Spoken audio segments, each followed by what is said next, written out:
दोस्तों, क्या आपको पता है हनुमान जी से शनिदेव डरते हैं। जो हनुमान जी की शरण में चला गया उसका तो शनिदेव भी कुछ नहीं बिगाड़ सकते। चलो आज सुनते हैं हनुमान जी और शनिदेव जी की कहानी।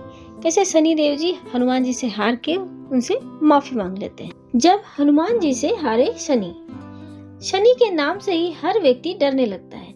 शनि की दशा एक बार शुरू हो जाए तो 7.5 साल बाद ही पीछा छोड़ती है। लेकिन हनुमान भक्तों को शनि से डरने की तनिक भी जरूरत नहीं। शनि ने हनुमान जी को डराना चाहा लेकिन मुंह की खानी पड़ी। आइए जाने कैसे। महान पराक्रमी हनुमान अमर है। पवन पुत्र हनुमान रघुकुल के कुमारों के कहने से प्रतिदिन अपनी आत्मकथा का कोई भाग सुनाया करते थे। उन्होंने कहा कि मैं एक बार संध्या समय अपने आराध्य श्री राम का स्मरण करने लगा तो उसी समय ग्रहों में पाप ग्रह मंदगति सूर्य पुत्र शनिदेव पधारे। वह अत्यंत कृष्ण वर्ग के भीषणाकार थे, मतलब कि वह काले कलर के और बहुत विशाल थे। वह अपना सिर प्रायः झुकाए रखते हैं, जिस पर अपनी दृष्टि डालते हैं वह अवश्य नष्ट हो जाता है। मतलब कि वह अपने सिर हमेशा झुकाए रखते हैं, क्योंकि भाई जिसको देख दिया वो तो गया, इसलिए वो अपना सिर झुका के ही चलते हैं। शनिदेव हनुमान के बाहुबल और पराक्रम को नहीं जानते थे। हनुमान ने उन्हें लंका में दशग्रीव से मुक्त किया था।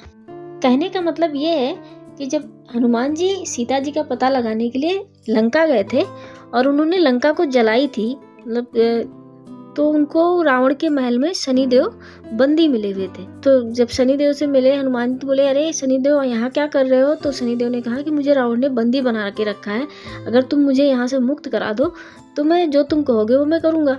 तो हनुमान जी ने कहा कि ठीक है, मैं तुम्हें मुक्त करा देता हूँ, लेकिन जो मैं कहूँगा वही करना, नहीं तो फिर मैं यहीं बांध के रख दूंगा तुम्हें। शनिदेव बोले कि ठीक है। हनुमान जी ने कहा बस इसी लंका को एक बार देख दो, क्योंकि जो सोना था, रावण की जो महल था वो सोने का था और सोना तो आग में तपने के बाद और चमकता रहता है। तो उन्होंने कहा कि एक बार अपनी दृष्टि सोने के महल पे डाल दो। और जैसे ही शनिदेव ने सोने के महल पे अपनी दृष्टि डाली, महल काला हो गया। उस टाइम हनुमान जी ने शनिदेव को रावण के बंधन से मुक्त किया था। वह हनुमान जी से विनय पूर्वक किंतु कर्कश स्वर में बोले, हनुमान जी मैं आपको सावधान करने आया हूँ। त्रेता की बात दूसरी थी, अब कलयुग प्रारंभ हो गया है। भगवान वासुदेव ने जिस क्षण अपनी अवतार लीला का समापन किया उसी क्षण से पृथ्वी पर कली का प्रभुत्व हो गया। यह कलयुग है। इस युग में आपका शरीर दुर्बल और मेरा बहुत बलिष्ठ हो गया है। मतलब कि त्रेता युग और द्वापर युग में विष्णु भगवान के अवतार राम जी और कृष्ण जी थे। त्रेता युग में राम जी थे और द्वापर युग में श्री कृष्ण जी थे। वही बात शनिदेव हनुमान जी से कहते हैं कि यह कलयुग है। इस युग में आपका शरीर दुर्बल और मेरा बहुत बलिष्ठ हो गया है। आप पर मेरी 7.5 की दशा प्रभावी हो गई है। मैं आपके शरीर पर आ रहा हूँ। शनिदेव को इस बात का तनिक भी ज्ञान नहीं था कि रघुनाथ के चरणाश्रितों पर काल का प्रभाव नहीं होता। करुणा निधान जिनके हृदय में एक क्षण को भी आ जाते हैं, काल की कला वहाँ सर्वथा निष्प्रभावी हो जाती है। प्रारब्ध के विधान वहाँ प्रभुत्वहीन हो जाते हैं।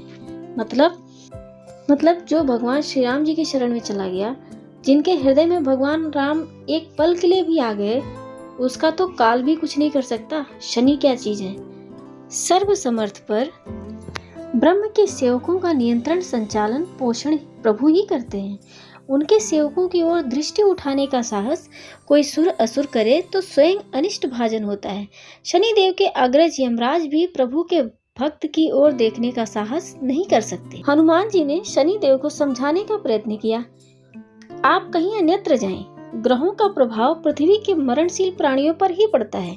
मुझे अपने आराध्य का स्मरण करने दें। मेरे शरीर में श्री रघुनाथ जी के अतिरिक्त दूसरे किसी को स्थान नहीं मिल सकता। हनुमान जी ने शनिदेव को समझाने का बहुत प्रयास किया, भाई आप कहीं और चले जाओ। ग्रहों का जो प्रभाव होता है वो पृथ्वी के मरणशील प्राणियों पर ही पड़ता है, और मैं तो ठहरा अमर, मैं तो मरने वाला हूँ नहीं। तो ऐसा करो, आप कहीं और जाओ, मुझे परेशान मत करो। मुझे मेरे आराध्य प्रभु श्री राम का स्मरण करने दें। मेरे शरीर में प्रभु श्री राम के अतिरिक्त किसी और को स्थान नहीं मिल सकता। लेकिन शनिदेव को इससे संतोष नहीं मिला। वह बोले, मैं सृष्टिकर्ता के विधान से विवश हूँ। आप पृथ्वी पर रहते हैं, अतः आप मेरे प्रभुत्व क्षेत्र से बाहर नहीं हैं। पूरे 22.5 वर्ष व्यतीत होने पर 7.5 वर्ष के अंतर से 2.5 वर्ष के लिए मेरा प्रभाव प्राणी पर पड़ता है, किंतु यह गौड़ प्रभाव है। आप पर मेरी साढ़े साती आज इसी समय से प्रभावी हो रही हूँ।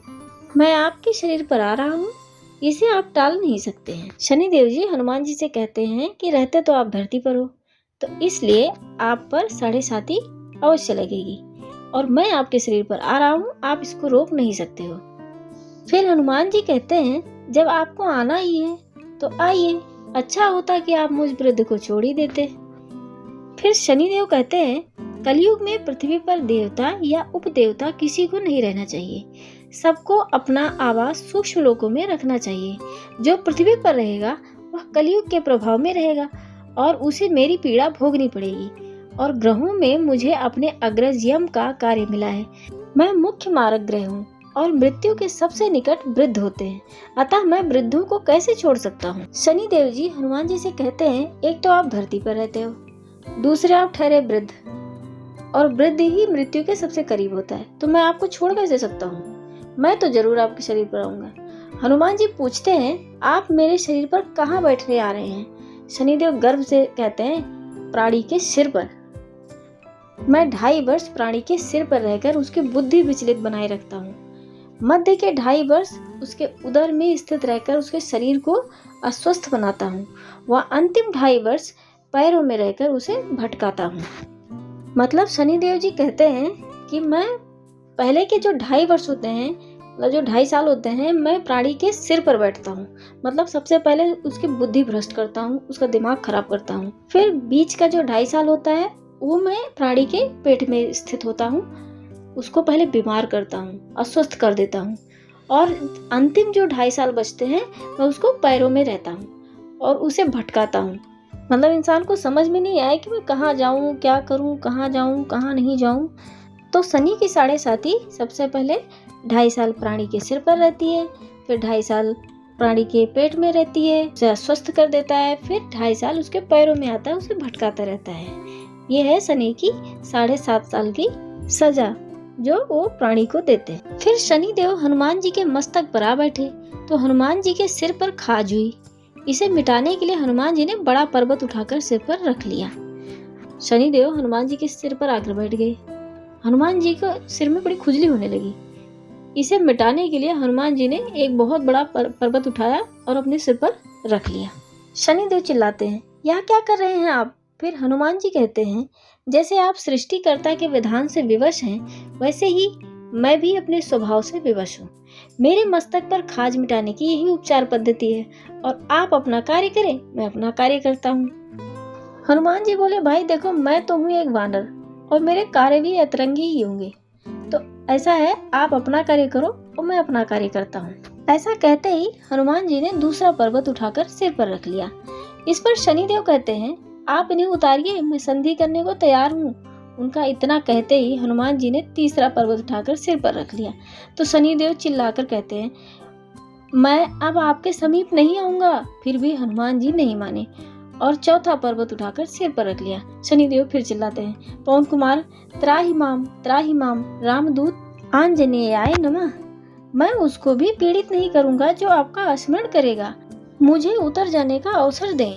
मतलब शनिदेव की हालत खराब हो गई और वो हनुमान जी से संधि करने को तैयार हो गए। हनुमान जी कहते हैं बहुत शीघ्रता की, अभी तो 5वां पर्वत बाकी है और इतने में ही शनि मेरे पैरों में गिर गए और कहा मैं सदैव आपको दिए वचनों को स्मरण रखूंगा। आघात के उपचार के लिए शनिदेव तेल मांगने लगे। हनुमान जी तेल कहाँ देने वाले थे, वहीं शनिदेव आज भी तेल दान से तुष्ट होते हैं। इसका मतलब ये हुआ कि जो हनुमान जी की शरण में चला गया उसका शनिदेव जी भी कुछ नहीं बिगाड़ सकते। दोस्तों, अगर मेरी वीडियो पसंद आती है तो इसे लाइक कर देना।